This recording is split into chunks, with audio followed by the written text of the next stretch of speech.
boa noite. Estamos começando mais um Mulher de Fases aqui na sua Vale TV. Estamos indo para o programa de número 9. Quanta coisa aconteceu, né, até aqui. Quanta gente passou pelo programa, quantos debates interessantes. E a gente quer continuar recebendo o teu retorno para construir cada vez mais programas tão bons e que façam tanta diferença na vida de cada um de vocês que nos assiste aí de casa.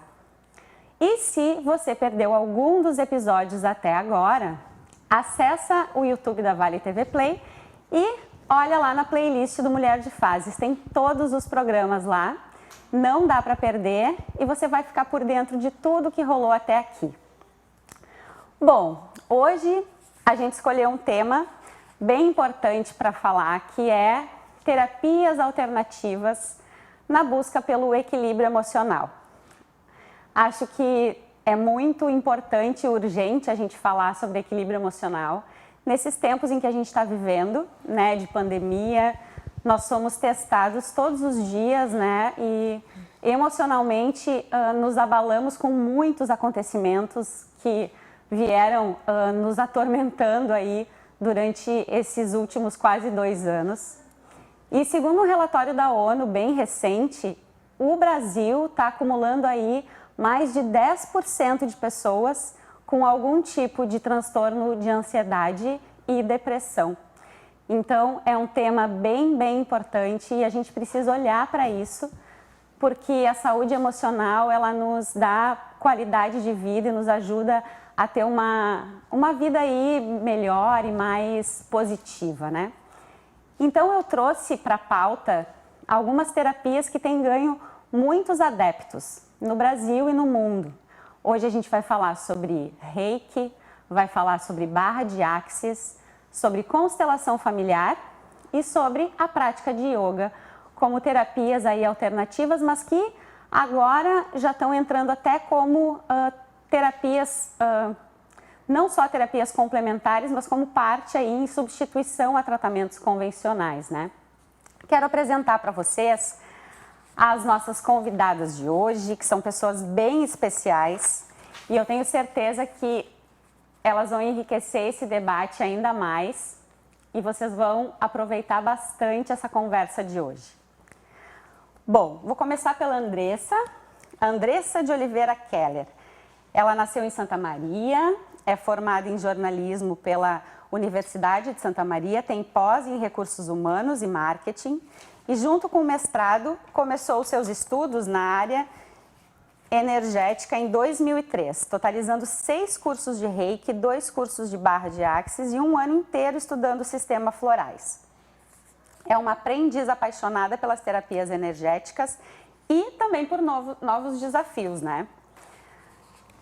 A Elisa Reis é graduada em Psicologia pela Unicinos, pós-graduada em Psicologia Transpessoal com ênfase em regressão de memória e tem especialização em constelação familiar. Muito bem-vinda. Obrigada. E a Carolina Wilrich é graduada em Dança pela UERGS, descobriu a yoga em 2009, ficou apaixonada pela técnica e a yoga passou a fazer parte do seu trabalho corporal. Formou-se instrutora de Hatha Yoga em 2013 e viajou à Índia em 2017 para estudos de yoga, onde fez sua iniciação espiritual.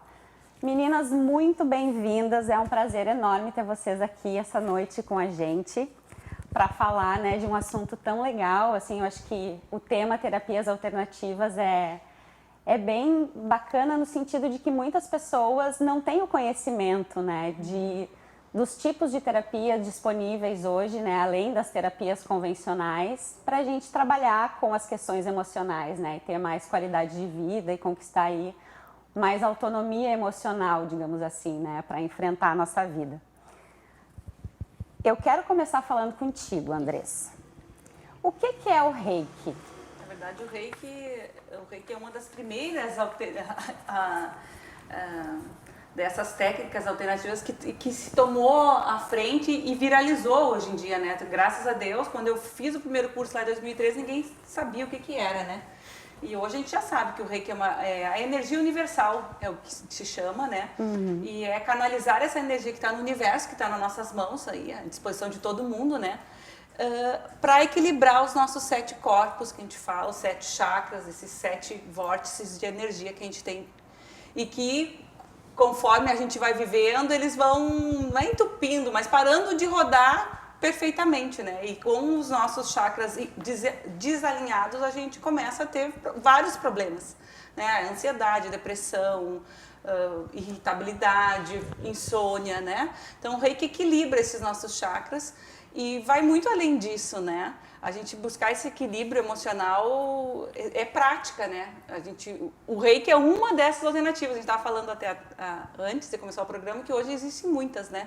E o Reiki agora ele já está disponível até pelo SUS, né? Atendimentos no SUS as pessoas podem agendar porque já tem estudos que comprovam a sua eficácia no tratamento para tranquilidade, para ansiedade, né?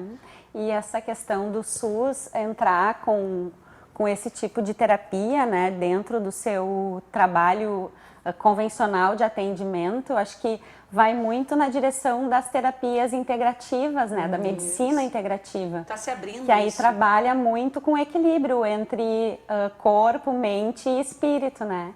E muitos profissionais da área de saúde, né, médicos, enfim, começaram a se abrir também para esse novo olhar, né, e para introduzir esse tipo de conceito dentro da medicina que olha para o indivíduo de uma forma integral, né, e não trabalha só no corpo físico, né, mas também vai trabalhar todas as questões emocionais envolvidas e que podem traduzir em doenças, né, os teus sentimentos, que eu acho que o corpo acaba sentindo e traduzindo isso de alguma forma, né? Colocando isso para fora de alguma forma, isso se manifesta através de várias doenças, né? Na verdade, a ciência já comprovou que a maioria das doenças são psicossomáticas, né? Ela começa na mente, né? Psicóloga, eu diria todas. Né? Eu diria todas também, né? São pensamentos que a gente vai acumulando por traumas e que vai gerando doenças, né? E o Reiki nada mais é que amenizar e equilibrar essas energias, né? E quais são os benefícios assim do Reiki para quem recebe essa energia? O Reiki ele trabalha com a energia através das mãos, né? Sim, posição das mãos, né? Na verdade, a gente diz que a gente canaliza a energia universal de saúde, de paz, de prosperidade e transfere essa para o paciente ou para a pessoa que a gente está sendo atendida. Então, o benefício disso é muito particular de cada um, né? Porque a pessoa tem que estar disposta também a receber essa energia, tanto é que a gente diz que a gente não pode enviar, o Reiki se envia à distância, mas só com o consentimento da pessoa, né? E eu diria que todas as terapias são assim, né? A pessoa tem que querer essa mudança e quando ela quer, ela vai ficar mais calma, ela vai combater a ansiedade, ela vai dormir melhor. Então, se abre várias alternativas para a vida dessa pessoa, né? Trabalhando essa energia. A ciência já provou que tudo é energia, né? Então, a gente tem que se conectar com o que é superior. E o Reiki nada mais é que isso. A gente se conectar com essa energia superior para a gente equilibrar os nossos corpos e a nossa mente, né? Então, os benefícios são vários. Mas é como a gente costuma dizer, né? Isso é um trabalho constante, não é? Não é com uma sessão que a pessoa vai sair curada. Eu costumo dizer muito isso, né? Depois a gente vai que eu ia te fazer. Quantas sessões a gente precisa de Reiki para começar a sentir os efeitos, assim, né? Os efeitos você já sente na primeira, mas a questão da mudança de comportamento, da mudança de ter mais tranquilidade, de ter mais paz, eu diria que é a vida inteira, né? A vida inteira a gente tem que buscar o nosso equilíbrio. O Reiki é uma das alternativas, né? Então, a pessoa... E não adianta fazer o Reiki e se manter irritada e o resto da vida bagunçada, né? É só uma alternativa. A gente é um equilíbrio, né? A gente tem que tentar buscar esse equilíbrio. É verdade. Mas... E, Elisa, agora falando dessa questão do equilíbrio, né? A constelação familiar, ela é uma terapia que ela... é bastante antiga, né? Bem antiga. Mas que ela acabou conquistando mais adeptos nos últimos 30 anos, por aí, assim, né? Verdade. E ela é um tipo de terapia que ela trabalha muito na questão do equilíbrio familiar, né? Da questão das posições das pessoas, né? Dentro do núcleo familiar. Como é que funciona a constelação? Então, acho que o início dela é esse, né, de organizar a família, assim. Depois ela já se ampliou muito, né, mas basicamente ela funciona assim. Tu entra no campo energético, né, no campo mórfico da pessoa que quer ser constelada, e aí tu vai enxergar, vai aparecer as sensações, pensamentos, até dores físicas, né, relacionadas ao tema que ela veio buscar a recuperação ali, a orientação. E aí a gente trabalha em cima do que tiver desorganizado, né? A constelação sistêmica familiar, ela tem leis, né? Primeira lei é do equilíbrio. Então, se na família, por exemplo, um filho está muito agressivo, o outro vai ser muito calmo.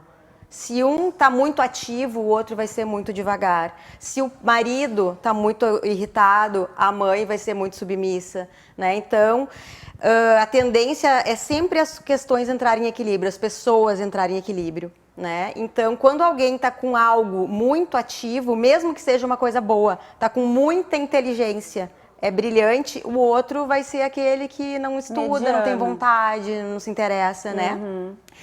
Então, essa lei do equilíbrio. Quando alguém também dá muito mais amor na relação, o outro vai tender a ficar desinteressado, né? Tudo entra em equilíbrio. Então, assim, às vezes a gente faz o diagnóstico para ver quem está dando de mais, quem está dando de menos, para tentar organizar no equilíbrio isso aí.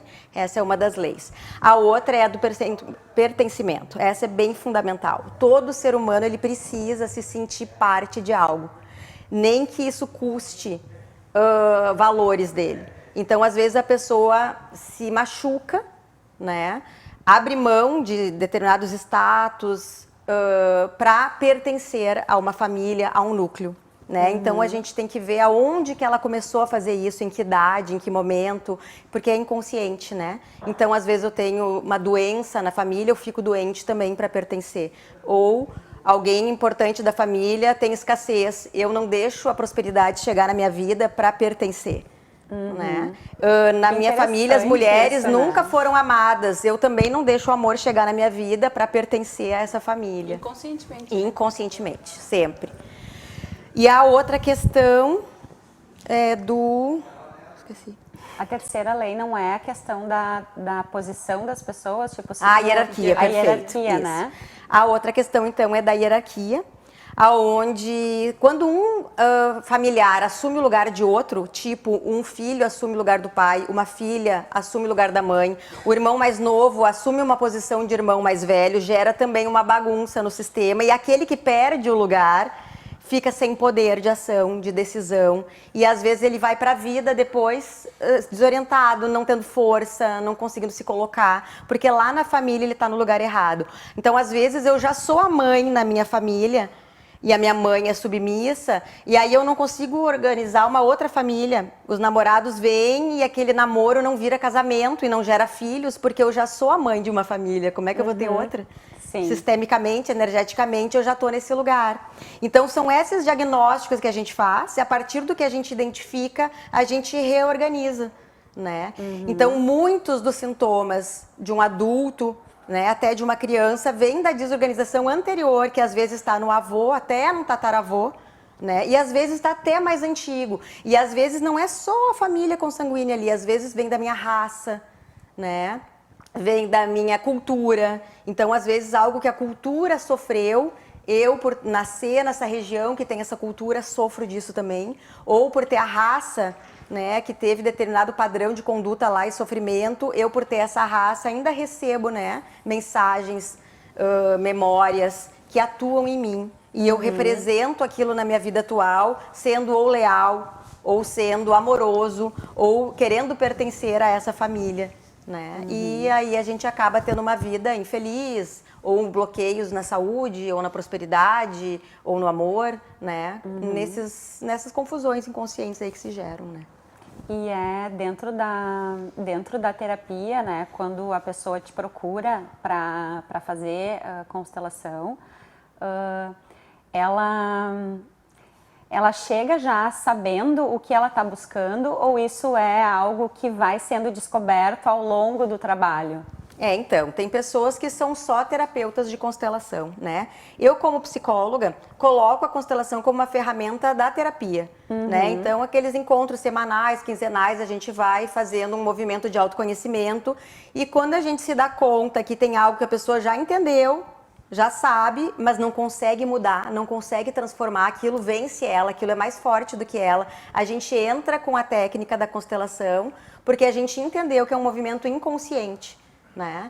Assim, na questão de terapia, tu percebe depois de um tempo que são subpersonalidades ou fragmentos de alma que fazem essa atuação. Por exemplo, se eu tenho um fragmento de alma meu num sofrimento de tristeza, né? Um luto mal resolvido, uma dor de tristeza muito grande, e qualquer tristezinha que eu enxergar na vida agora, que eu vivenciar, vai abrir uma fresta e aquela minha subpersonalidade que vibra na tristeza assume.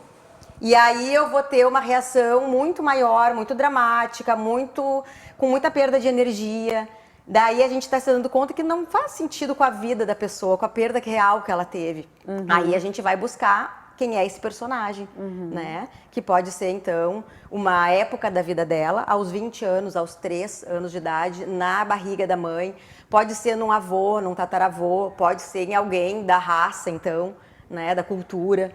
E a gente localiza esse personagem, a gente organiza a história dele e acopla. Esse acoplamento é uma questão que é o que mais precisa. Esses personagens e nós, eles estão se sentindo perdidos. E quando eles são acoplados, são integrados na nossa pessoa, eles se acalmam. E aquilo que a gente sentia que não era nosso, então, e a gente acha que é, a gente acalma, a gente transforma, aquilo muda na nossa vida. Sim. E outra questão que é muito importante... que a gente faz as projeções, né? Então, muitas vezes eu vou usar o meu marido, eu vou usar o meu chefe, eu vou usar a minha colega de trabalho, eu vou usar até a caixa do supermercado para passar alguma coisa que está latente em mim, querendo ser curada. É como se eu provocasse aquilo que o outro fizesse, aquele movimento, aquela pessoa tem aquela reação e eu tenho daí uma contra-reação. E aí, quando a pessoa vem com essas queixas, né? Ah, porque é minha irmã, ou porque é meu pai, ou porque é meu chefe. Aí eu vou percebendo que aquilo ali é uma projeção. E aí a gente vai buscar a origem dessa história lá no inconsciente dela, nessa técnica, né? E consegue reverter. E a pessoa, às vezes, ela vai para o mesmo cenário e numa condição nova, ela muda, ela não sente mais a mesma coisa, ela não sente mais... E às vezes é tão concreto que aquela pessoa que estava ali fazendo esse papel, ela sai. Né? Esses dias eu atendi uma pessoa que tinha uma colega de trabalho que incomodava muito ela. E aí a gente constelou, reorganizou, passou um tempo, essa menina ganhou uma promoção e saiu. E foi legal que ela ganhou uma promoção, ela saiu melhorando. Passou um tempo e a minha paciente ganhou uma promoção. Então, aquilo que estava incomodando era um nó que mantinha elas ali, né? Então, assim, além de desenosar a questão de mal-estar, né? Gerou uma prosperidade para as duas. E é assim. Então, às vezes, além da mudança de sentimento, dá uma mudança real. As coisas mudam de lugar, as pessoas mudam de atitude. Algumas pessoas saem da tua vida, outras entram. Algumas pessoas mudam comportamento e tu também muda e muda sentimento. É bem impressionante. Ai, que legal. Muito bacana. E Carol, a yoga é uma prática, né, que é um estilo de vida, na verdade, assim, né? As pessoas que praticam yoga, né, no dia a dia, elas levam, além da yoga, todo um conceito de viver diferente, assim. Como é que a yoga surgiu na tua vida, assim? Como é que esse mosquitinho te picou, assim? Então, é legal essas perguntas, né? Porque a gente vai fazendo uma reprise, assim, da história. Na verdade, o yoga chegou num momento bem necessário, assim, né? Na minha vida, eu não sabia. E eu sempre digo que aquilo que a gente busca, a gente encontra, né? Mesmo que a gente não saiba, mas algo dentro de nós busca, né? O yoga significa uma união, né? Eu gosto de usar a palavra conexão. A gente está percebendo aqui as palavras, né? Equilíbrio, reorganização, e eu acho que o yoga é mais uma técnica que vem trazer isso pra gente, né, milenar, e eu estava provavelmente num processo de busca, de desacomodação de algumas coisas, né, dentro de mim, assim, e eu na época dançava, e tinha uma colega de dança de salão, que tinha uma academia e eu acabei indo para essa academia por causa do yoga, né? Então eu entendo muito bem hoje algumas pessoas que buscam o meu trabalho, porque eu trabalho também dentro de academia, é um dos lugares, né? E eu entrei nessa academia e encontrei um professor. E esse professor, a gente dialogava muito sobre o yoga, né? Sobre a filosofia, sobre mais do que a parte física, né? Porque era uma prática corporal, a qual eu também adentrei naquele momento. E aquilo começou a trazer muitas respostas para mim, assim, para aquilo que eu naquele momento estava vivendo, né? Então, o yoga começou a despertar através do corpo, porque como eu já tinha essa linguagem corporal através da dança, né, a dança já veio como um encontro também, né, com alguma essência, né, algo que eu imaginava que fosse tão profundo assim. E o yoga me pegou dentro desse padrão, assim, desse padrão que começou com o corpo e começou a acordar muitas coisas, né. E eu fiquei um tempo sem praticar, meu professor foi embora, viajou, aí substituíram, aquelas coisas que tu vai, né, tentando dar uma continuidade. E eu fiquei 1 ano parada sem prática de yoga e aquilo começou a fazer uma diferença tão grande, fazer uma falta, né, e isso que eu continuava trabalhando com o corpo, com a dança, mas surgiu aquela coisa de ebulir, né. E aí eu acabei indo para um curso de formação de yoga, para saber um pouco mais sobre tudo aquilo que estava borbulhando tanto, né. E isso acabou, tu comentou na tua mini bio, quando a gente estava trocando informações, enfim, né, que tu começou a entender cada vez mais os benefícios, né, da prática, né, para a vida das pessoas e para a tua, e isso foi te levando para novos caminhos, né. É interessante isso também, né, porque tu acaba fazendo para os outros, mas ao mesmo tempo tu acaba te reconectando contigo, né. O encontro com o yoga foi isso, assim, foi entender que tinha algo a mais ali, que não só aquelas posturas, né, que só a respiração, mas que trabalhava a partir disso para que a gente pudesse se encontrar. E quando eu fui fazer o curso de formação, depois, como instrutora, que eu indicava o curso de formação, eu sempre dizia, eu tô fazendo essa propaganda porque eu fui, né, o projeto piloto dessa formação, eu fui fiz parte da primeira turma. E eu digo que é um presente que a gente se dá, porque a gente vai para buscar um pouco mais e a gente encontra tanta coisa. É um curso de autoconhecimento, né? E eu tenho muitos alunos que me disseram assim, mas eu não vou porque eu não quero me tornar um professor de yoga, eu não quero ser um instrutor. Eu digo, não precisa, porque na verdade em algum momento, talvez dentro do curso, dentro de todo esse trabalho de conhecimento ou de reconhecimento, a gente quer transbordar. E a gente transborda isso onde quer que a gente esteja. E daqui a pouco vem essa vontade de compartilhar, né? E para mim foi isso, assim. Eu já tinha essa questão com a dança, que eu sentia o quanto provocava em quem estava assistindo, né? Que alguma coisa mexia com as pessoas. A arte tem isso, né? A arte tem isso, A ela arte desperta salva. sentimentos bons, né? A arte salva a gente de uma mesmice, daquele lugar comum que a gente vai entrando sem nem se dar conta, né? Daquela escuridão que a gente acaba se colocando, assim. E o yoga, hoje eu digo, o yoga salva, porque eu era outra pessoa, não sei, completamente desconectada. Apesar de já ter ido para cursos de autoconhecimento, o yoga mexeu com lugares que é difícil de descrever, né? Eu acho que colocar em palavras é sempre muito difícil. Por isso que eu sempre digo, venha praticar, né? Porque quando a gente pratica, muitas coisas acontecem. Tem um professor um instrutor de yoga indiano, né? Um dos mestres, assim, do Hatha Yoga, e ele diz 99% de prática e 1% de teoria. Então, precisa ser assim, né? Que legal. E qual é o perfil das pessoas assim que buscam o yoga como prática corporal, enfim, que não são as que estão se capacitando, mas que estão fazendo isso no dia a dia como uma atividade? Então, é difícil de a gente colocar como perfil, né? Porque cada dia mais, os alunos que chegam com curiosidade, né? Muitos vêm com essa curiosidade, alguns por indicação médica, indicação de algum colega que já pratica, mas existe um perfil que eu acredito que sejam de pessoas que estão querendo ficar consigo mesmas, assim, né? De novo, tem a coisa do inconsciente, muitas vezes a gente vai por uma prática física, né? Por exemplo, dentro de uma academia, e também foi uma das coisas que me levou quando eu comecei a praticar, era a questão corporal. Então eu acredito que são muitos os caminhos que trazem, né, para a prática do yoga. Às vezes é uma busca realmente de reconexão, porque já ouviu falar, já leu a respeito, né? Alguém disse que era muito bom, que ajudou demais, que transformou. E outras é porque, deixa eu conhecer, né? Quero mais uma prática física, teve alguém que disse que emagrecia.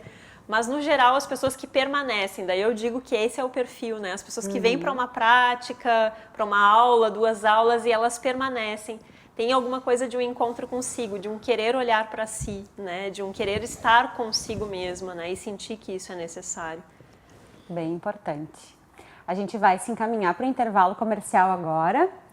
Não sai daí, a conversa está muito boa, mas tem mais um bloco pela frente, tem mais coisas aí que vão acontecer. Até mais, a gente já volta.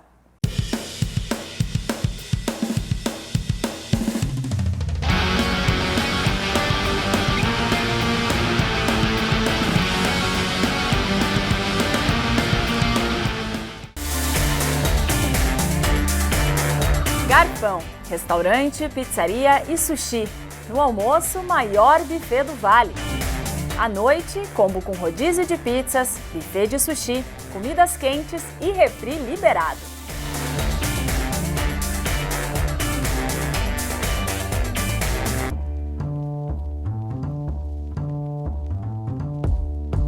Garfão, restaurante, pizzaria e sushi. Um ambiente tem que ser original, assim como você sonhou. Por isso, a Brau Móveis possui padrões, medidas e acabamentos que materializam cada detalhe que você projetou para o office, executivo ou residencial. Nosso objetivo é entregar móveis como você sonhou. Brau Móveis Campo Bom, Rua Jorge Coque, 125, no centro de Campo Bom. Fone 3597-1465.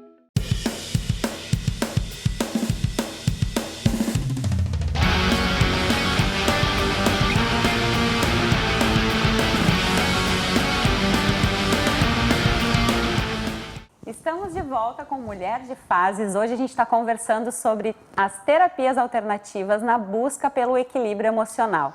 A gente fechou o primeiro bloco com o yoga, né, falando um pouquinho dessa prática e de todos os benefícios aí que ela traz para a saúde, tanto do corpo quanto da mente. E agora a gente volta para falar de uma terapia que está ganhando muitos adeptos, que é a barra de axis. E eu quero perguntar para a Andressa. Andressa, a barra de axis é uma técnica que ela promete desbloqueio de traumas e pensamentos negativos, tudo isso. Como é que funciona a barra de axis assim na prática? Principalmente eu diria que a barra é especialista em expansão de consciência. E aí ela me ganhou 100%. E eu costumo dizer assim que o Reiki é 8 em energia e a barra é 80. Não quero desmistificar o Reiki, eu amo, tenho vários cursos, mas para mim as barras de axis foi um divisor de águas na minha vida. Fez toda a transformação e em 3 anos eu mudei radical. Porque ela atua, assim, teoricamente, né, em 32 pontos na nossa cabeça. Né, a gente corre as barras e nesses 32 pontos a gente trabalha com todas as nossas crenças limitantes e deleta aquele nosso piloto automático. A minha amiga psicóloga já sabe, né, tem vários estudos comprovando que a gente é perito em repetir padrão.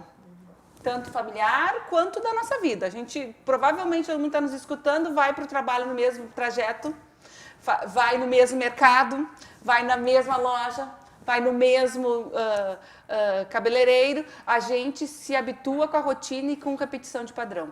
Dizem que o nosso cérebro gosta disso, né? Ele gosta da mesmice, né? Ele gosta de segurança, né? Programado para repetir padrão. E aí a gente vai um pouco mais além, digamos que isso já é inconsciente nosso. A gente repete padrão de gerações. Por isso que eu sou encantada com as terapias. E o Reiki, as barras, a constelação, a yoga está vindo assim numa velocidade assustadora, porque as pessoas estão se dando conta mais disso, né? Que a gente tem alternativa para melhorar de vida. Não significa porque o meu pai e a minha mãe fizeram daquela forma, o meu bisavô fez daquela forma, ou que a minha irmã fez daquela forma, que eu preciso fazer isso. Nós somos seres únicos, né? E as barras de axis das terapias do Access, né? Foram americanos que criaram essa terapia, e ela, para mim, eu sou apaixonada por ela porque ela trabalha justamente nesses traumas e no nosso cérebro, na forma que a gente pensa. Por isso, para mim, as barras é revolucionário, né? Só que cada pessoa tem que encontrar a sua terapia, né? E uma coisa que eu queria te perguntar, assim, muitas vezes, quando a gente... É muito difícil, assim, para as pessoas, de uma forma geral, quando tu tem que te confrontar com as tuas sombras, né? Com os teus medos. Com os teus medos, e até com comportamentos teus que não são tão corretos, né? E que quando tu vai buscar uma terapia, quando tu vai buscar autoconhecimento, invariavelmente tu vai te confrontar com questões tuas que não são tão boas quanto tu gostaria, e tu vai perceber que tu não é uma pessoa tão perfeita quanto tu imaginava, ou que tu também erra. Como é que é isso, assim, dentro do processo de barras, né? Daqui a pouco a pessoa vai lá, né, para fazer algum tipo de desbloqueio, e ela entende que ela precisa fazer um movimento bem grande na vida dela, que ela está vivendo uma situação infeliz, uma situação desconfortável, que ela está numa relação disfuncional, que ela, né? Ela vai conseguir fazer esse movimento, assim? É que a gente volta àquilo da pessoa querer, né? As barras, geralmente, assim, é muito diferente, porque cada pessoa é igual e cada uma vai se trabalhar de uma forma, da forma que precisa, né? Então, tem gente que faz barras e dorme muito bem. Tem um sono reparador. Diz assim que nunca dormiu tão bem na vida. Assim como eu tenho pacientes que disseram, eu não dormi nada. Porque as barras... assim, ela não tem uma regra, né? Eu costumo conversar com a pessoa antes, até para tornar a luz à sombra, né? Eu acho que falar é importante, até para a pessoa saber o que ela está buscando, né? Mas se quiser, eu não preciso falar nada durante uma sessão. As barras vão trabalhar por ela mesma. Então, é perfil. Mas os movimentos que dá na vida da pessoa quando ela desbloqueia as coisas é fantástico. Tem gente que troca de emprego. Tem gente que troca de relacionamento, porque tem relacionamentos que são abusivos e são violentos para a pessoa. Não adianta, a gente não pode esconder. E às vezes a pessoa não se dá conta, se dá conta. né? Ou se dá conta E não não consegue agir. E o que as barras veem, assim, e 99% dos meus atendimentos, eu vejo isso. Ela desbloqueia e abre a forma como tu começa a ver a vida, criando essas novas conexões. Porque como o cérebro é acostumado a repetir padrão, para ti conseguir um condicionamento novo e uma ação nova, tu tem que começar a criar conexões novas no teu cérebro, começando a ir por outro caminho, né? Buscando uma yoga, buscando outra coisa para te fazer diferente daquilo que tu vinha fazendo. Eu acho que a barra de Access pode ser interessante também para outros tipos de processo, né? Como, por exemplo, emagrecimento, né? Muito! Que eu acho que a questão do emagrecimento está muito relacionada com padrões repetitivos, né? Tipo, a comida como compensação, né? Tu buscar no alimento uma fuga, ou tu reagir a um determinado problema indo comer ou indo beber, enfim. Acho que também para esse tipo de questão também é uma coisa boa. E para mim, assim, o resumo das barras é a expansão de consciência. A gente tem que abrir o leque, né? A gente tem que aprender como ser humano a pensar diferente para ter resultados diferentes. Né? Não existe a gente fazer a mesma coisa e ter resultado diferente. E as barras abre a tua mente para essas novas ligações, essas novas possibilidades. Eu, com 40 anos, eu larguei o jornalismo, a vida de comunicação, para me tornar corretora de imóveis. Sozinha eu ia conseguir? Nunca. Porque eu estava fazendo isso há 22 anos. E as barras vêm e dizem, não. Por que a gente não pode aprender outra habilidade? Somos infinitas possibilidades, né? Eu gosto muito de dizer isso, assim, e tudo né? vem a mim com facilidade, alegria e glória. Esse é o slogan do Access, né? A gente deve repetir isso, né? Tudo vem a mim com facilidade, alegria e glória. Universo, o que mais é possível? A gente se abre a perguntas, né? Sim. Então, eu sou apaixonada. Que legal. Não, muito bom te ouvir falar sobre as barras. E realmente muita gente tem curiosidade, né, em saber como funciona, né? E é uma prática que tá ganhando muito a simpatia das pessoas, né, em função já até tem da há 20 velocidade, anos, né? Já foi criada há quase 20 anos. Aqui no Brasil, a partir da pandemia começou a se ouvir falar mais, né? E Elisa, por que é tão complicado para as pessoas não repetir padrões? Por que essa questão da ancestralidade é tão forte na vida das pessoas e por que as pessoas têm tanta dificuldade de romper um padrão e partir para uma abordagem diferente dentro de uma mesma estrutura familiar? Porque ele é inconsciente. Então eu sempre faço assim, ó, a minha unha aqui é o consciente, todo o resto é o inconsciente, ele tem mais força. Então tudo que eu sou, que eu aprendi, que eu desejo, vai com uma força de 5%. Tudo que está inconsciente vai com uma força de 95%, né? Então, às vezes, a gente também tem coisas boas nesse inconsciente, mas tem muita coisa que a gente, como tu disse, esconde, né? Por não aceitar, acha feio, errado, né? Joga pro inconsciente. Então, aquilo passa a agir com essa força de 95% e muitas vezes nas projeções, nos acidentes, nos sintomas, né? E é por isso que às vezes, mesmo num processo de autoconhecimento, lendo um livro, fazendo uma terapia, refletindo, tu te dá conta de um padrão negativo teu, mas tu não encontra recurso para fazer de outro jeito. Tu entendeu, mas tu é refém daquilo. Então é justamente as técnicas que vão no inconsciente que tu vai conseguir liberar. Até a yoga vai no inconsciente.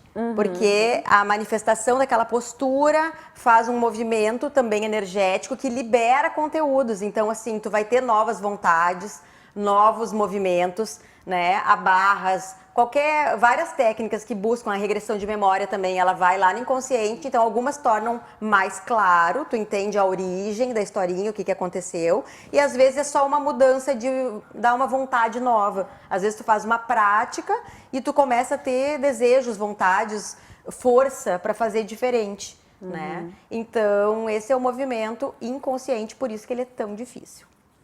Eu acho que é complicado a gente encarar essas coisas, né? E eu acho que a grande parte das pessoas lida muito com a culpa também, né? Porque às vezes tu não te dá conta e... Sim, é um outro movimento. É um outro movimento, da sabotagem, né? Exatamente. Isso, a relação assim de tu perceber que tu tá indo por um caminho que vai te levar para um melhor resultado. Tu E deseja, aí tu tá feliz que aquilo tá chegando, mas tu sabota. Tu sabota, daqui a pouco tu vai lá e joga tudo. E o sabotador é um personagem teu que morre de culpa e não se sente merecedor e realmente ele entende que ele tá colaborando com a evolução dele, não vivendo as coisas boas enquanto ele ainda deve algo para alguém. Então, quando a gente vai lá na historinha original, o que eu devo para quem, o que eu deixei de fazer, o que eu fiz que fez mal para alguém, e aí eu devolvo energia lá, naquele tempo e espaço, no lugar certo, para a pessoa certa, eu paro de fazer isso. E às vezes também a gente fica repetindo história tentando devolver algo para alguém. Né? Então, num relacionamento, eu sempre pego pessoas que me abandonam, porque na verdade eu abandonei alguém, ou eu fui abandonada e estou nesse looping de reviver a mesma coisa. Então a gente já atrai a pessoa certa para nos trazer aquele dano, né? E só que é inconsciente. Então, assim, a primeira coisa que eu tenho que saber se eu quero começar um caminho de autoconhecimento, tudo parte de mim. Tudo é minha responsabilidade. Como assim eu desejei o acidente que aconteceu comigo, eu desejei me machucar, eu desejei atrair uma pessoa abusiva? Não. Uma parte tua trouxe isso porque tu tem alguma coisa amarrada nesse sistema. Né? Então, sim, precisa encontrar essa história, essa origem, resolver na origem para tu começar a vibrar diferente. Que é a questão de posicionar as pessoas nos seus lugares corretos, né? Sim. E de trazer as pessoas para o pertencimento, né? Dentro da constelação tem a questão também de até as pessoas não nascidas têm que ser Sim. acolhidas, né? Isso é uma coisa muito interessante, né? Porque isso também pode causar um desequilíbrio a partir do momento, né? Ai, quem teve um aborto, por exemplo, né? Porque seria um filho mais velho, né? E aí o próximo que nasce, ele vem ocupando aquele lugar e não é o lugar dele, né? Ou a mãe, aquele sofrimento de não ter gerado filho, ou a culpa por achar que a culpa é dela, de um corpo que não foi saudável, gera um movimento de agir diferente, né, no mundo, começar a não se sentir mais tão merecedora porque ela acha que ela não deu luz a uma vida. E assim pode gerar várias consequências inconscientes, né? Que a gente não se dá conta, mas é no processo terapêutico que vai dando aqueles plim, assim, tu vai te dando conta do que tá acontecendo e vai conseguindo transformar, e é libertador. Que legal. E Carol, eu tava olhando a tua história e tu foi pra Índia, né? Quando eu li assim, ela foi pra Índia, eu fiquei pensando, logo me veio o filme Comer, Rezar e Amar, né? Porque aquele filme ele é muito inspirador nesse sentido, assim, né? Da busca da personagem lindo. pelo autoconhecimento e por se reencontrar na vida, reencontrar o seu lugar, reencontrar o seu espaço. Como é que tu foi parar na Índia? Quero saber. Então, tudo começa com um desconforto, né? Vamos lá de novo. A gente só sai do lugar quando não dá mais certo, né? Não dá mais certo aquilo que a gente faz. Então, sei lá, né? É engraçado, vamos de novo fazer uma repescagem aí do passado. Quando eu comecei a praticar yoga, né? Hatha Yoga, que foi a minha formação, todo mundo ia para a Índia, ou os mestres de yoga eram da Índia, né? Então, parece que para te honrar essa tradição, tu tinha que ir para a Índia também. E aquela coisa, eu sempre fui uma pessoa que sempre gostou de viajar, né? Uhum. Então, conhecer lugares novos, pessoas novas. E aí a gente começa a mexer nas acomodações nossas, né? Dentro dessa prática de autoconhecimento que o yoga é, assim. E o yoga me trouxe uma expansão, né, de consciência e uma percepção de que eu precisaria de muitas coisas, né? De muitas terapias que eu jamais teria talvez buscado se não fosse por isso, né? Por esse respirar fundo, olhar para esse desconforto e, poxa, eu preciso de mais ferramentas. O yoga é uma ferramenta, mas ele pode ser complementado, né? Então eu comecei a romper essa ideia de que somente uma coisa poderia me trazer, né, as respostas que eu buscava. Então a gente rompe nossos preconceitos, né? Eu acho que é super interessante isso. E a viagem para a Índia tinha um pouco disso, esse medo, né? Esse desconhecido, porque eu mesmo digo assim para muitas pessoas: tu quer fazer turismo? Não vai para a Índia. Não vai. Se tu quer para tirar foto, para conhecer, né, um lugar diferente, não vai para a Índia. Porque é um país de terceiro mundo, né? Não que a gente não viva num país de terceiro mundo, mas é de desigualdades muito atrozes, assim. Então, tu realmente tem uma população que vive num desequilíbrio, né, de questão de raça, financeira, de muitos preconceitos. Então, para a gente que sai de um lugar de privilégio, né, eu sempre digo, porque eu converso com pessoas que são privilegiadas, que podem escolher estar numa terapia, que podem escolher estar numa prática, num espaço diferenciado, né? Então, eu sempre digo, a gente tem que cuidar muito com as nossas expectativas, de novo, né? Que a gente traga o foco para a realidade. E a viagem para a Índia enquanto ela tinha esse conteúdo de só ir para o berço do yoga, ela não me atraía tanto, apesar de ser curiosa, né? Foi quando, na minha caminhada, na minha busca, eu encontrei um mestre espiritual que não era indiano, né? E ele falou diretamente nesses lugares onde eu precisava de respostas, né? Ele me trouxe muitas coisas, muitos questionamentos que eu me fazia, as coisas começaram a ser respondidas, né? E dentro dessa busca, eu acabei indo para a Índia, para um processo de imersão, de temporada que ele fazia lá, honrando o mestre dele que era indiano, né? E toda a linhagem espiritual, e eu estava muito imersa nessa atmosfera na época. E fui para a Índia, acabei convidando mais uma amiga e virou um grupo de 6 pessoas, né? E a gente botou a mochila nas costas e foi, assim. E foi uma jornada interessantíssima, porque a gente foi fazer um pouco de turismo, né? E o final do percurso daria, né, em Rishikesh, que é a cidade, é o templo, né, do yoga. Existe um festival internacional de yoga que acontece em Rishikesh, então é uma cidade que fica no norte da Índia, muito famosa, assim, né, para esse público, mas eu fui para lá porque o meu mestre estava lá, né, porque a Sangha, que a gente chama, que é o grupo de buscadores, de pessoas que praticam, né, yoga ou qualquer caminho que leve para o seu interno, né, para essa conexão. E eu fui para lá e aqueles encontros que a gente precisa ter, aqueles questionamentos que a gente precisa fazer, né? Então, tu tá num lugar onde as coisas são muito diferentes, né, e te colocam a questionar, né, as tuas próprias verdades, assim. A Índia faz isso muito com a gente, ela nos chacoalha, né? Ela traz para o pé no chão e aí eu disse, ali foi quando eu comecei a exercitar propriamente yoga na vida real, assim, porque tem muitos encontros impactantes, né? Cheiros, sons, questões visuais, né, que são diferentes para ti, muitas cores. É muita informação junto, né? Tu não tem um minuto de silêncio, um momento que não exista barulho ou intervenção, né? E isso é fantástico, porque a gente está aqui, a gente vai para uma prática de yoga numa sala silenciosa, ou a gente busca, né, imaginando que vai ser super sempre antagônico, né? Exatamente. E a Índia não é assim. E o yoga nasceu num lugar onde não existe o silêncio, não existe a perfeição, não existe nem mesmo um corpo perfeito que pratica de uma maneira que a gente está acostumado a ver no Instagram. Então, é isso que eu digo, são os paradigmas que a gente precisa romper. E a viagem para a Índia me trouxe isso.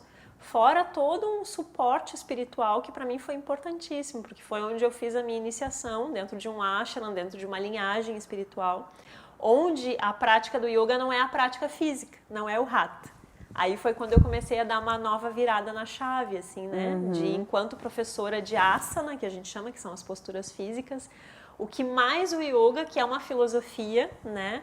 Não só um estilo de vida, mas é uma filosofia que te faz olhar para as coisas ao teu redor, né? E que te faz buscar por essa reconexão onde quer que tu esteja, né? Te faz fazer escolhas diferentes, buscar por outros caminhos, olhar para tudo como um todo, né? Eu acho que as coisas vão se interligando, né, nesse processo, porque aí tu faz uma prática, né, que tem todos os fundamentos, né, de conexão, de autoconhecimento, de parar para olhar para si, né? Daí daqui a pouco vem junto tu olhar para tua saúde, tu entender como tu tá te alimentando, tu entender como tu tá te comportando. Eu acho que todas essas chavezinhas, elas vão virando, né, em determinados momentos, até que tu olha para ti e tu te percebe diferente, né?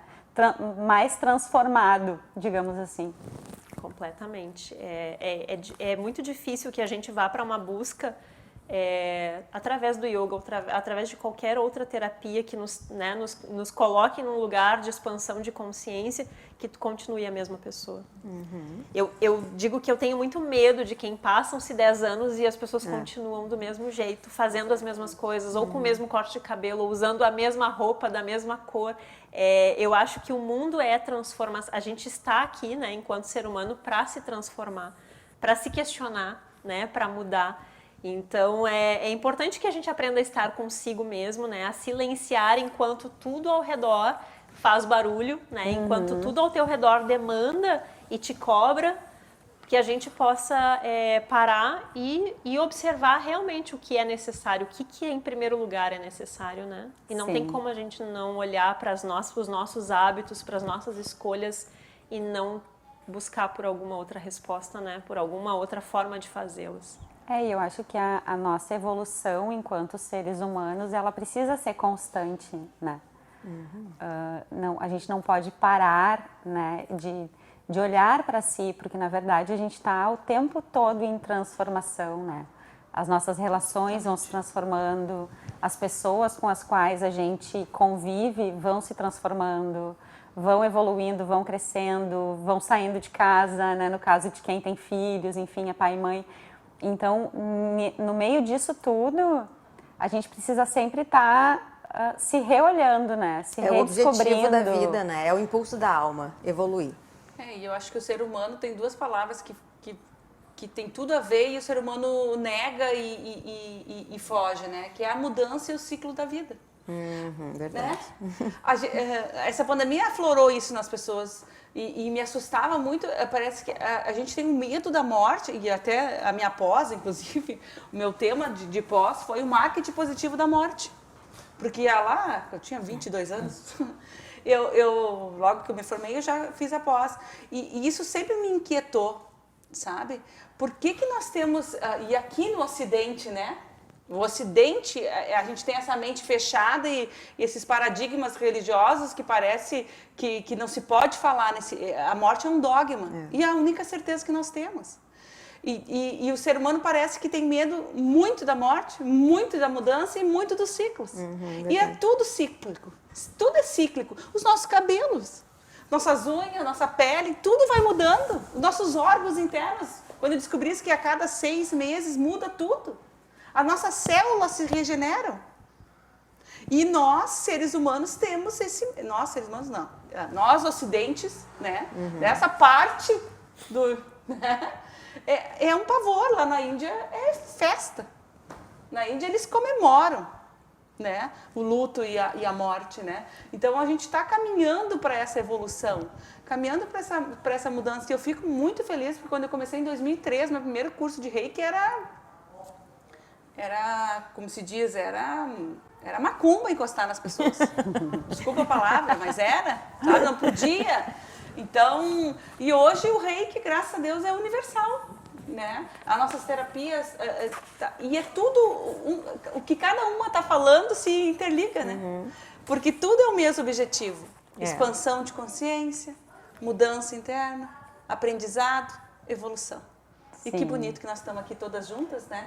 E que bonito que a gente está num país que é livre para pensar coisas diferentes. Exatamente. A gente já para aceitar. A terapia floral, quando eu fiz lá em 2005, tu tinha que manipular as flores, tinha que comprar um arsenal. Hoje tu encontra na farmácia. Está à disposição de todo mundo as flores. E é uma das terapias mais lindas que existe. Porque a flor é o sintoma de a virtude curando a doença. Que é isso que a gente precisa, né? De virtudes curando doenças, curando traumas, curando... Né? Vou aproveitar essa tua fala, porque a gente está se encaminhando aí para as mensagens finais e já foi tão linda essa tua colocação sobre essa busca. Elisa, o que tu diz para o pessoal que está em casa? Qual a tua mensagem assim, para as pessoas ficarem com isso, irem dormir hoje pensando, né, em como a gente pode evoluir como pessoa, como a gente pode conquistar mais equilíbrio emocional, como a gente pode lidar melhor com todos os problemas que a gente vai viver na vida, e isso é super normal, né? A gente não consegue viver, né, dentro da perfeição, e isso é bonito, porque quando a gente é imperfeito, a gente sempre vai buscar melhorar, a gente sempre vai buscar evoluir, né? Então, diz pra gente. Eu sinto que a minha missão é essa, né? É mostrar para as pessoas que o sofrimento, ou o erro, ou a dor, não é uma coisa que a gente tem que fugir. É algo que a gente tem que contemplar, que a gente tem que acolher, que a gente tem que transformar. O primeiro ímpeto de nós aqui, mesmo ocidentais, é fugir, é querer estar sempre feliz, sempre rico, sempre bonito. E aí a gente não entende que precisa, né, às vezes está triste, às vezes está bravo, às vezes está doente, para reciclar, para desenvolver aspectos teus que tu não descobriria no outro estado. Então, assim, sim, a gente evolui e cresce na alegria, na felicidade, na riqueza, mas a gente também evolui e cresce na dor. Então, vamos parar de fugir da dor, vamos olhar para essa dor, entender que chegou o momento dela na vida e que se a gente não lutar contra ela, é rapidinho. Se a gente resistir, é que dói, né? E essa é a minha luta, assim, nas minhas consultas, é mostrar para as pessoas que tudo bem se está doendo, tudo bem se está em conflito, tudo bem se tem uma dor.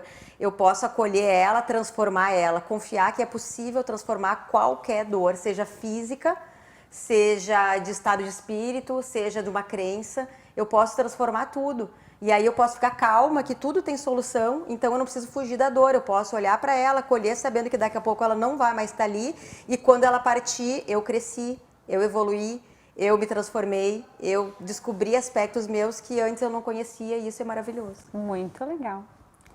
Carol.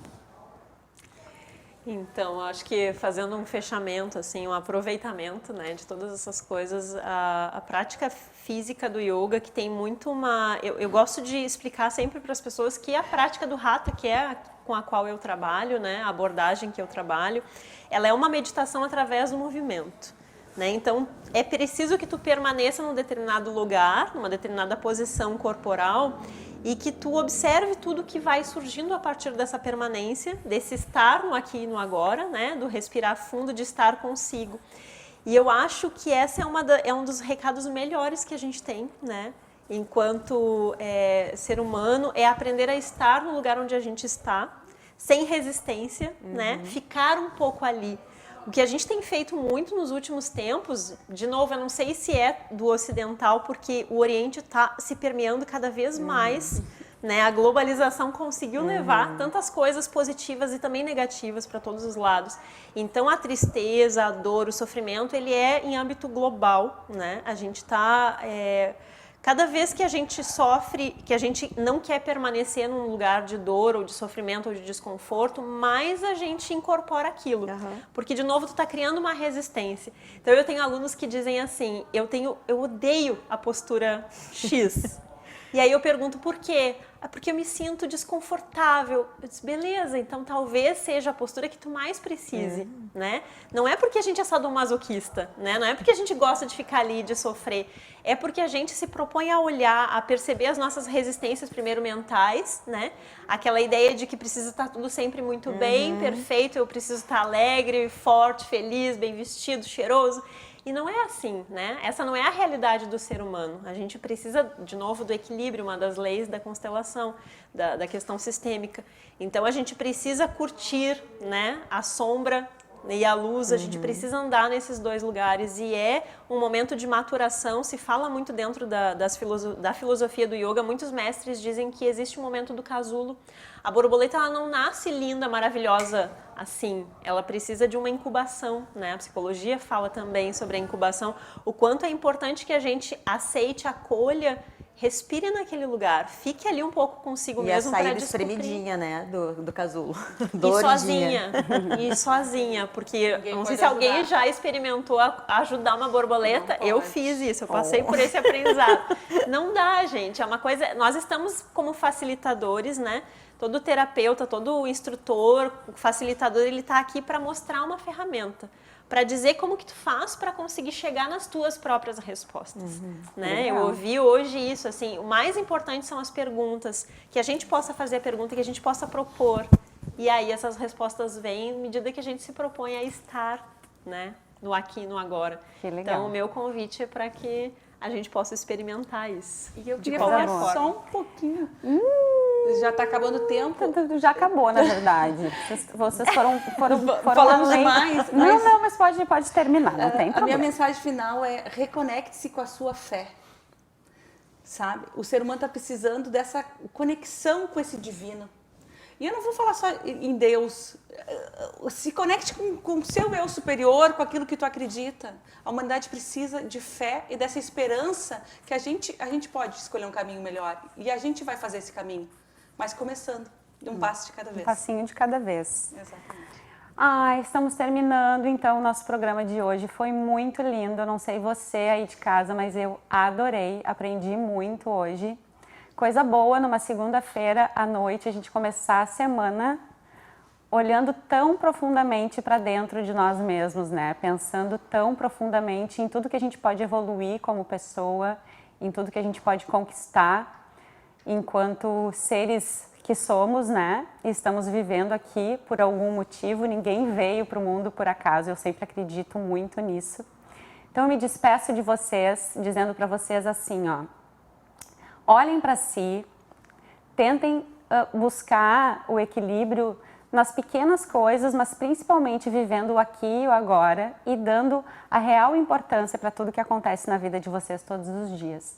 Eu espero que vocês tenham gostado, eu gostei muito e espero vocês no próximo Mulher de Fases. Boa noite, se cuidem!